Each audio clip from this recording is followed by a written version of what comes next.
১০ই ডিসেম্বর পড়েছিল কনকনে ঠান্ডা। আর এই কনকনে ঠান্ডাতে আমি বেরিয়ে পড়লাম সাজাতে। যারা ওইদিন বিয়ে খেতে গেছো তাদের নিশ্চয়ই মনে আছে যে কি পরিমাণ ঠান্ডা সেদিন পড়েছিল।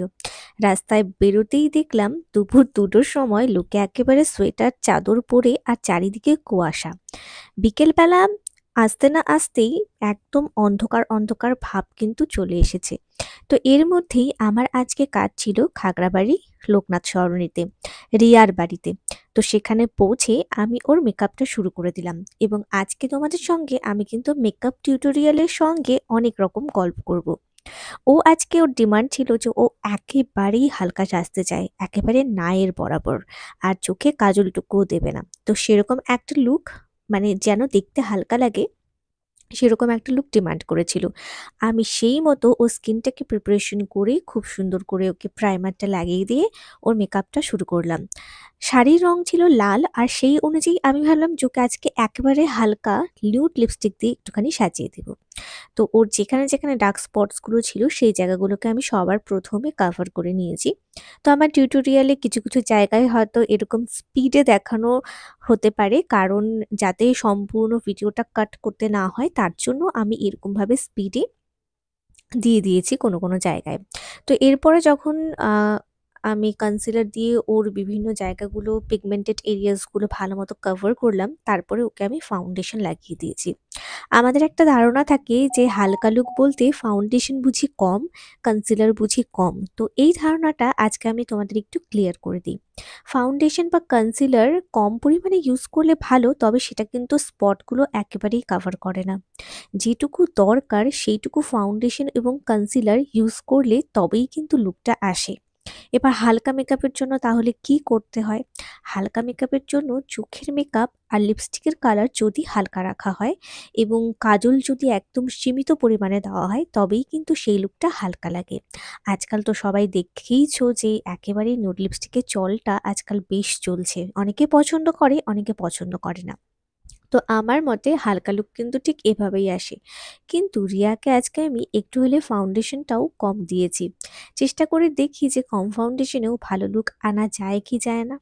তাই না? তো দেখো অলরেডি আমি ওকে পাউডার আ ব্লাশ লাগিয়ে দিয়েছি এবং তারপরে হাইলাইটার লাগিয়ে দিলাম। লাগানোর পরেই মোটামুটি দেখলাম যে ওর বেস মেকআপটা বেশ ভালোই চলে এসেছে। কিন্তু কভারেজটা দেখো তবুও একটুখানি কম। যেটা আমি ওর পরের দিনের মেকআপে ঠিক করে নিয়েছি। তো এই কথাটাই আজকে আমি তোমাদেরকে বলতে চাই যে হালকা মেকআপ মানে কিন্তু ওই যে অনেকে বলে না, ১ পাম্প ফাউন্ডেশন দিয়ে আমাকে জাস্ট ৫ মিনিটের মধ্যে মেকআপ করে দাও, সেটা কখনোই হয় না। আর সেটাতে ভালো লুকও আসে না, স্পটগুলোও কাভার হয় না এবং দেখতেও ভালো লাগে না। এরপরে চলো চোখের মেকআপটা স্টার্ট করে ফেলি। চোখের মেকআপে দেখো আমি ওকে একেবারেই লাইট শেড দিয়ে আমি ক্রিজ লাইনটা করে নিয়েছি। তার মধ্যে আমি বরাবরই বলি ব্রাউনের সঙ্গে আমি একটু ইয়েলো মিক্স করে লাগিয়ে দিই। তো তার মাঝখানে একটুখানি হালকা একটা শিমার কালার লাগিয়ে দিয়েছি যেটা গোল্ডেন। তো এটাতেই মোটামুটি ওর আই লুকটা আমি কমপ্লিট করে ফেলেছি। এরপরে যেহেতু ও বলেছিল যে ও শুধু আইলাইনার দেবে, আমি আইলাইনার দিয়ে ওকে মাস্কারা লাগিয়ে দিয়েছি এবং সঙ্গে আইল্যাশ। তো চোখের নিচে আজকে আমি একেবারেই কোনো কাজল কিন্তু লাগাইনি। তো আইল্যাশটা কমপ্লিট করে নেবার পর সেই আঠাটা শুকোতে দিয়ে আমি ওর আইব্রোসটা ধরে ফেললাম। আইব্রোসটাও একেবারেই ন্যাচারাল রেখেছি। যেটা ওর আইব্রোসের নরমাল কালার, সেই কালারটা দিয়েই আজকে আমি ওর আইব্রোসটা কমপ্লিট করেছি। কারণ যার, যার আইব্রোসের শেপ যেমন থাকে সেটা যদি হঠাৎ করে চেঞ্জ করা হয় সেটাও আমার অন্ততপক্ষে দেখতে ভালো লাগে না। তাই আমি যার যেরকম আইব্রোস থাকে সেই শেপটাই রাখার চেষ্টা করি। এরপর এক্কেবারেই হালকা একটা নিউড লিপস্টিক দিয়ে আমি ওর মোটামুটি লুকটা কিন্তু কমপ্লিট করে ফেললাম, বেস লুকটা। এরপরে যখন ও শাড়ি পরে আসবে এবং সঙ্গে টিপ এবং হেয়ার স্টাইল কমপ্লিট করে আসবে, তখন দেখবে তোমরা লুকটা কতটা সোবার, কতটা সফট আর কতটা হালকা লাগছে।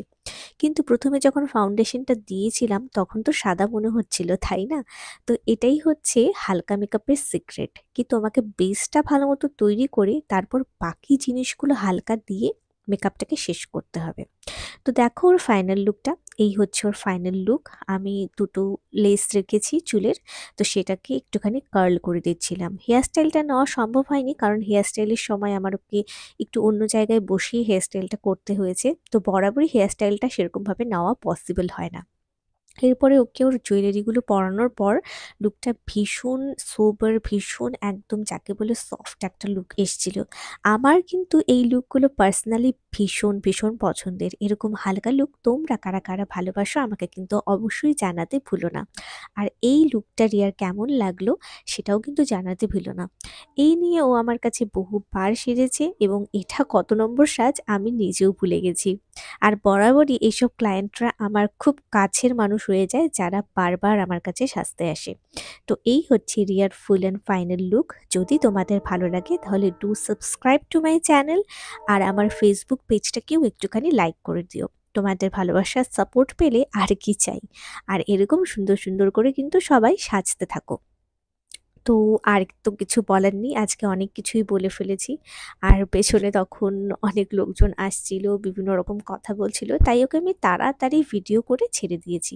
চলো তাহলে দেখা হচ্ছে নেক্সট ভিডিওতে। ততক্ষণের জন্য টাটা, বাই বাই।